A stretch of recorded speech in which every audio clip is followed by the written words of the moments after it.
Bom, galera, tá entrando no ar a nossa primeira edição desta quarta-feira, como sempre, com muitas informações. Então, ó, já chega deixando o dedo no like no começo do vídeo, que me ajuda bastante. E quem for novo no canal, por favor, já se inscreva, ativa o sininho das notificações e, claro, sigam minha conta pessoal no Instagram. Beleza? Hoje, super quarta-feira de Libertadores e Sul-Americana. E você que é bom de palpite, corre lá na PagBet, tá? O link tá aqui no primeiro comentário fixado do vídeo. Clique lá e cadastre para você se divertir. Além de apostar com segurança e tranquilidade na mais democrática do país, porque com apenas R$1 você está apto a apostar.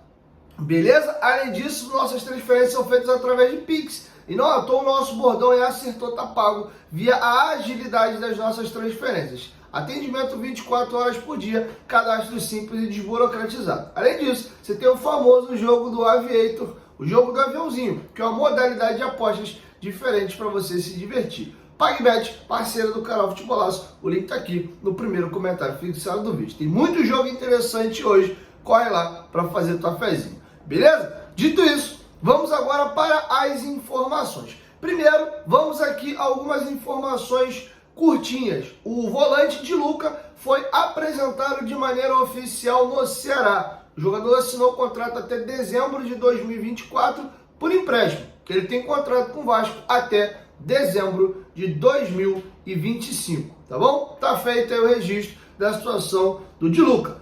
Vamos agora aqui a uma atualização sobre aquela questão que eu trouxe para vocês no vídeo anterior, da possibilidade ou não da paralisação do Campeonato Brasileiro, tá? O Carlos Portinho deu uma entrevista à Super Rádio Tupi, atualizando as duas situações. Primeiro, uma fake news que está rolando na internet, de que teria vazado um áudio do Rafael Claus, né, com questão de manipulação de jogo. O Carlos Portinho desmente, né, inclusive ele, como senador lá da CPI, teve acesso à questão das provas apresentadas ali pelo John Textor. Ele desmentiu isso e ele fala também que o Brasileirão não vai paralisar. Então vamos aqui às duas aspas do Carlos Portinho, a Super Rádio Tupi.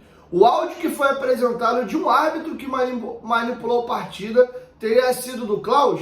Mentira! Não tem nada a ver com o áudio com o árbitro de Série A. Nada a ver com o Claus.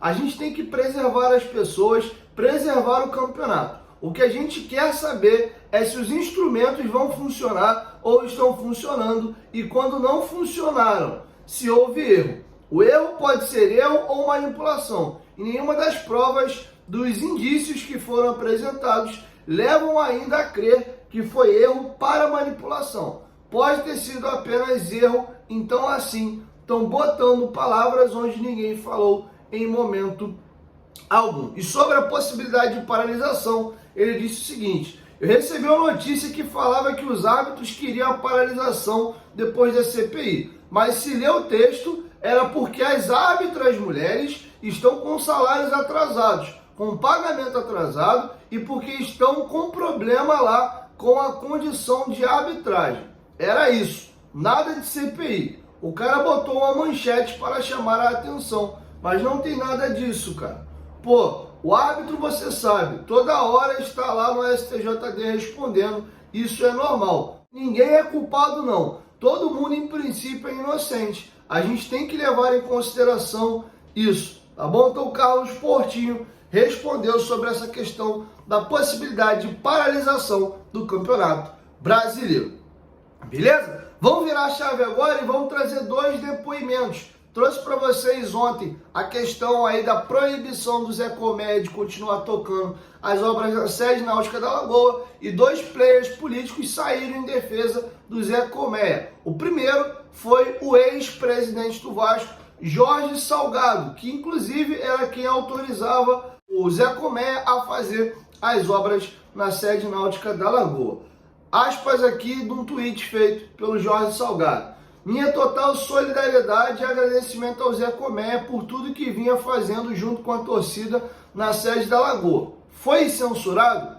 Foi o questionamento que o Jorge Salgado colocou. Já o Júlio Brandt, que era um adversário nos períodos eleitorais, colocou da seguinte maneira: Zé Comé, assim como qualquer vascaíno que queira ajudar o Vasco, tem meu total apoio e solidariedade. E olha que estivemos em lados opostos no passado, mas o Vasco tem que estar acima de qualquer questão pessoal ou política. Então tá feito o registro aí do Júlio Brandt e também do Jorge Salgado. Bom, e para finalizar um assunto muito sério, o Globoesporte.com acabou de publicar uma matéria onde a associação deve estar publicando até o dia 30 agora o balanço financeiro da associação. E lembra de uma entrevista que o Salgado deu ainda no ano passado para o companheiro Fábio Azevedo do canal Fanático Vascaíno, falando de dívidas ocultas e que o Vasco não vendeu 90% das ações, que é o máximo permitido pela lei da SAF,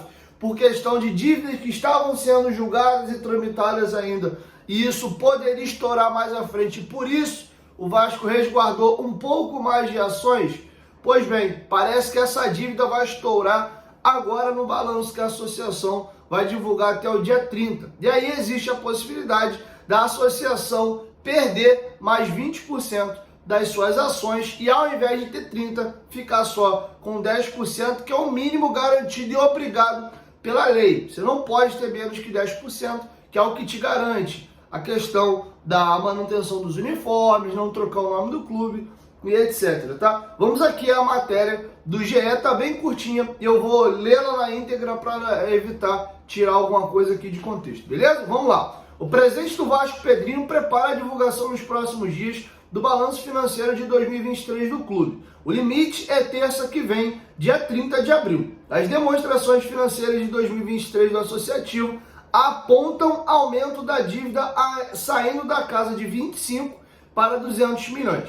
Em uma das entrevistas de fim de mandato ao canal Fanático Vascaíno, o então presidente Jorge Salgado tratava como dívidas ocultas alguns processos que ainda não foram julgados pela Justiça, não estão contabilizados na dívida oficial. São estes valores próximos de ou em fase de execução, segundo informações obtidas pelo GE, que vão fazer a dívida octuplicar. Na mesma entrevista, em maio do ano passado, Salgado dizia que a tendência é de diminuirmos a participação de 30% para termos que pagar alguma dívida. O presidente e a diretoria colocaram em contrato com a 777 Partners a previsão de venda de, por exemplo, 10 dos 30% que o clube ainda detém para pagar 100 milhões e tentar amortizar a dívida de aproximadamente 200 milhões, contando, é claro, com o deságio de 50% nas negociações com cada credor. E aí, o GE faz o seguinte levantamento: que dívidas são essas? E aí eles vão levantar aqui, ó. Muitas das dívidas são bem antigas. Há ações cíveis muito altas, como a do escritório de advocacia Barreira de Oliveira, e trabalhistas de ex-treinadores e jogadores como Dorival Júnior, Diego Souza, Éder Luiz, Sandro Silva, entre outros, estão na lista. O novo vice-presidente de finanças de Pedrinho, Silvio Almeida, contava com o trabalho de advogados para levantar todos os valores. Internamente, o clube considerava revisão considerável no saldo dos passivos judiciais e entendiam, até pelas informações contidas em pareceres do Conselho Fiscal, que os valores lançados no balanço de 2022 eram subestimados. O GE tentou o contato com o vice de finanças Silvio Almeida, mas não obteve retorno, assim como o ex-presidente Jorge Salgado.